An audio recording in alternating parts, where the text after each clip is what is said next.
시간입니다.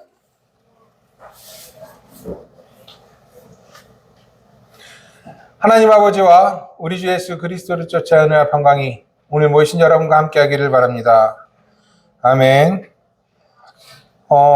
오늘 우리는 그 성찬 주간 주일 예배로 모였습니다. 이번 주가 지나면 아이들도 어른들도 기다리던 크리스마스가 옵니다. 여러분 기분이 좀 어떠세요? 기쁘고 행복하십니까? 잘 모르겠어요. 저는 어렸을 때부터 이 크리스마스라고 하면 왠지 기분이 좋아지고 평안해지고 풍요로워지는 그런 느낌이 듭니다. 뭔가 특별한 선물이 주어질 것 같고 하늘에 그 기적이 일어날 것만 같습니다. 그래서 지금도 크리스마스가 기다려지고 살짝 마음이 좀 들떠 있습니다. 여러분도 마찬가지죠? 네, 겉으로 표현은 안 하지만 그럴 것 같다고 생각합니다. 들뜬 마음으로 예수님이 오신 날을 기다리는 모든 사람들에게 풍요로운 하나님의 은혜가 가득하기를 바랍니다. 그리고 크리스마스이지만 전쟁으로 또 가난으로 독재와 핍박으로 크리스마스를 누리지 못하는 사람들에게도 동일한 은혜가 주어지기를 바랍니다. 그리스도께서 소외되고 박해받는 사람들과 함께 하시길, 그들의 구세주가 되시기를 기도합니다. 지금 우리들에게 있어서 크리스마스는요, 굉장히 기쁜 날입니다. 교회 안에서도 교회 밖에서도 기쁨이 가득한 날이죠. 교회 안에서는 구세주가 이 세상에 오신 날이고, 교회 밖에서는 사람들이 선물을 나누고 가족이 모이고 휴식을 취하는 그러한 날입니다. 그런데 이 기쁜 소식을 처음 접한 사람들은 어땠을까요? 지금 우리들처럼 기쁘고 행복했을까요? 누가복음에 따르면 천사가 마리아에게 나타나 예수님께 잉태를 고합니다. 그리고 이 잉태, 이 수태고지를 들은 마리아는 세례 요한의 어머니 엘리사벳을 찾아갔고, 엘리사벳은 이 소식을 기뻐하며 축복합니다. 마리아도 엘리사벳의 축복에 힘입어 더 이상 자신의 잉태를 두려워하지 않고 찬양하면서 이 잉태를 받아들입니다. 그리고 이 소식은 마리아와 약속한 요셉의 귀로 들어가게 됩니다. 오늘의 복음서 18절에 마리아가 요셉과 약혼하고 동거하기 전에 성령으로 잉태된 것이 나타났더니 라고 쓰여져 있습니다. 과거 우리나라도 그랬지만 이스라엘도 이른 나이에 혼인을 했습니다. 보통 그 여성의 그 초경이 시작이 되면 결혼 적정기로 보았으니까 남녀 모두 만 15세 정도에 혼인을 했을 것으로 보여집니다. 그러니까 예수님의 잉태 소식을 요셉도 마리아도 15살 정도에 들었다라는 거예요. 그리고 요셉은 마리아와 아직 동거하기도 전이었습니다. 동거하기 전 자신이 아내가 될 사람의 임신 소식을 듣는다라는 거.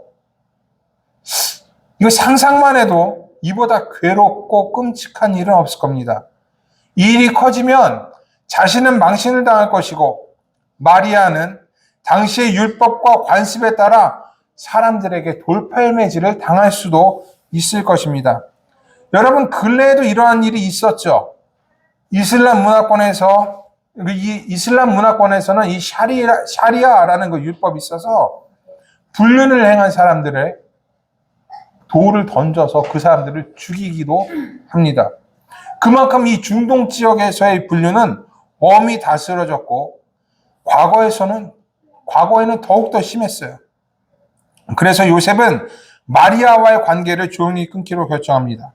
자신과 마리아를 위한 최선의 방법이었기 때문에 그렇습니다. 그리고 이것이 요셉이 맞이한 첫 번째 크리스마스였습니다.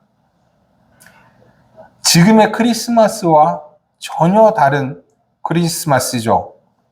모든 사람들에게 기쁨이 되는 크리스마스가 처음에는 전혀 그렇지 않았다라는 것입니다. 그럼에도 불구하고 하나님은 이런 이해할 수 없는 방법으로, 고난이 생길 수밖에 없는 방법으로 메시아를 이 땅에 보내셨습니다. 그리고 그리고 놀라운 것은 이러한 모든 이런 과정 안에 하나님의 계획과 의도가 있었다라는 것이에요. 오늘의 복음서 19절에 오늘의 복음서 19절을 보면 이 마리아와의 관계를 조용히 끊고자 하는 요셉을 의로운 사람이다 라고 칭합니다. 그동안 우리는요, 이 말씀에 별 관심을 두지 않았어요. 그냥 한번 쓱 보고 지나갔습니다. 성경에서 이 사람 의롭다라고 하니까 의로운 사람인가 보다 라고 생각했어요. 그러나 깊이 우리가 한번 생각을 해보면 요셉이 한 이 행동은요, 의로움과 거리가 멀었습니다. 배려심이라고 하면은 말의 아구가 좀 맞아요. 그런데 의로움이라고 하면 요셉이 어떤 의로운 일을 행했지? 라는 생각이 듭니다. 게다가 당시에 그 율법과 관습을 염두에 두고 한번 생각을 해보면 요셉은 율법에 비춰서 의로운 사람이 아니에요. 오히려 율법을 지키지 않은 사람입니다. 당연히 자신의 아내가 될 사람을 아내의 그 불륜을 율법에 따라 처리해야 율법이 말하는 의로운 사람이 되는 것입니다. 그런데 성경은 요셉의 이 배려를 의로움이라고 말합니다. 율법을 지키지 않았음에도 의롭다라고 한 것입니다. 이는 메시아가 가져올 구원은 율법을 문자대로 지키는 것이 아니다라는 것을 나타냅니다. 사람에 대한 배려가 돌팔매질 사람을 위해 눈을 감아주는 것이 율법을 지키는 것보다 낫다라는 것입니다.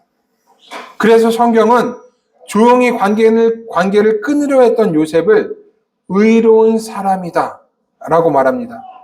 이웃에 대한 배려와 사랑은 어떤 의로움보다 의롭기 때문입니다. 그리고 이 의로움을 가진 요셉에게 천사가 찾아옵니다. 그리고 천사는 요셉에게 이렇게 말해요. 오늘의 복음서 20절, 21절에 있는 말씀입니다. 이 일을 생각할 때에 주의 사자가 현몽하여 이르되 다윗의 자손 요셉아 네 아내 마리아 데려오기를 무서워하지 말라. 그에게 잉태된 자는 성령으로 된 것이라. 아들을 낳으리니 이름을 예수라 하라. 이는 그가 자기 백성을 그들의 죄에서 구원할 자이심이라. 라고 이렇게 천사가 이야기합니다. 천사는 요셉에게 다윗의 자손이라고 불러요. 이는 여러모로 상징적인 의미인데 먼저는 메시아의 예언과 관계가 있습니다. 선지자 이사야는요, 이새의 줄기에서 메시아가 올 것이라고 예언했어요. 이새는 다윗의 아버지였기 때문에 사람들은 메시아가 다윗의 자손으로 올 것이다 라고 생각했습니다. 그리고 요셉은 다윗의 지파와 같은 유다 지파 사람이었습니다. 천사가 요셉에게 다윗의 자손이라고 부른 것은 예언이 이루어졌다, 메시아가 오셨다라는 것을 나타내기 위함이었어요. 이를 위해 오늘의 복음서 앞 구절에는 우리가 잘 알지도 못하는 다윗의 족보가 쭉 쓰여져 있습니다. 이 줄기를 통해서 메시아가 오셨다, 이것을 나타내기 위해서 요셉에게 천사는 다윗의 자손이라는 말을 쓴 것입니다. 그리고 한 가지 재미있는 것은요, 신약 성경에서 이 다윗의 자손이라고 불림을 받은 사람은 단 2명이라는 거예요. 딱 2명만 다윗의 자손이라고 불림을 받았습니다. 한 명은 예수님이고 다른 한 명이 바로 이 요셉이에요.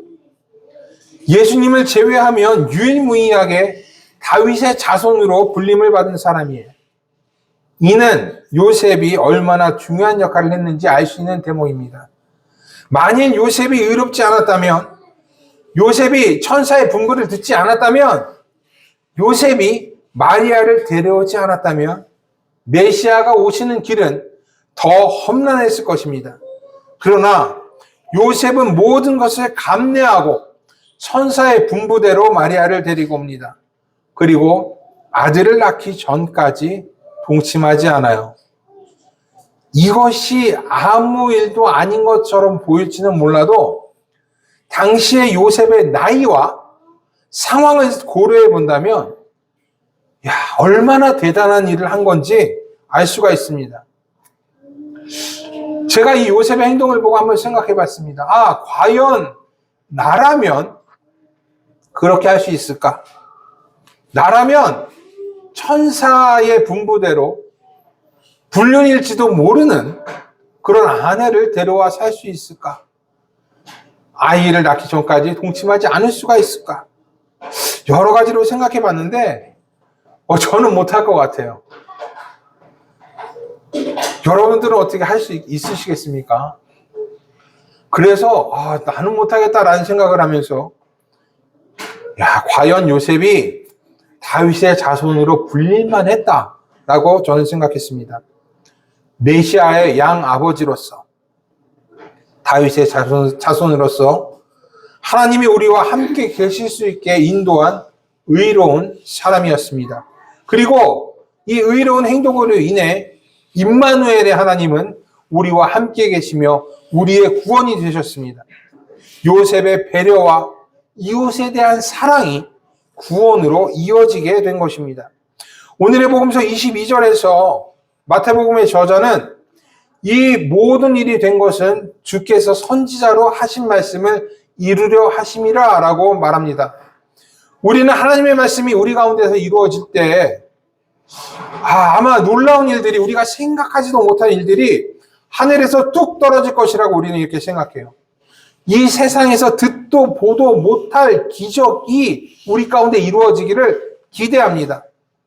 그러나 하나님의 말씀은요, 늘 기적과 같이 우리 가운데 이루어지지를 않습니다. 오히려 하나님의 말씀은 많은 사람들의 희생과 인내를 통해서 우리 가운데서 이루어지게 됩니다. 예수님도 이 땅에서 늘 기적만 베풀고 살지 않으셨어요. 공생애를 시작하기 전까지 우리처럼 인간으로 사셨습니다. 공생애를 시작한 후에도, 30살이 지난 후에도 사람들에게 쫓겨나고 모욕당하고 죽을 위기도 넘기셨어요. 마태복음 8장에서는 자신을 따르겠다라는 그런 서기관 앞에서 예수님 이렇게 말씀하셨어요. 여우도 굴이 있고 공중의 새도 거처가 있으되 인자는 머리 둘 곳이 없다 라고 말씀하시기도 하셨습니다. 그리고 결국 십자가 앞에서 예수님은 어떤 기적도 어떤 말씀도 하지 않으셨습니다. 희생과 인내가 없다면 하나님의 말씀은 우리 가운데서 이루어지지 않는 것입니다. 우리 교회도 마찬가지겠지요. 우리들의 희생과 인내가 없이 하나님의 말씀이 이루어지기를 바란다면 그것은 욕심에 불과할 뿐입니다. 우리들의 신앙의 선배님들, 우리들의 부모님들, 우리 신앙의 부모님들이 어떻게 했는지 한번 생각해 보십시오. 그들이 얼마나 열심히 기도했는지, 그들이 교회를 지키기 위해 얼마나 많이 헌신했는지, 그들의 관심과 시간이 교회를 향해 얼마나 있었는지를 한번 생각해 보십시오. 그들로 인해서 지금의 교회가 있는 것이고 지금 우리가 있는 것입니다. 오늘 집사 임직을 받으신 분들도 이것을 잘 기억해야 할 것입니다. 그리고 이 자리에 앉아 계신 여러분들도 이것을 잘 기억해 주십시오. 저도 잘 기억하겠습니다.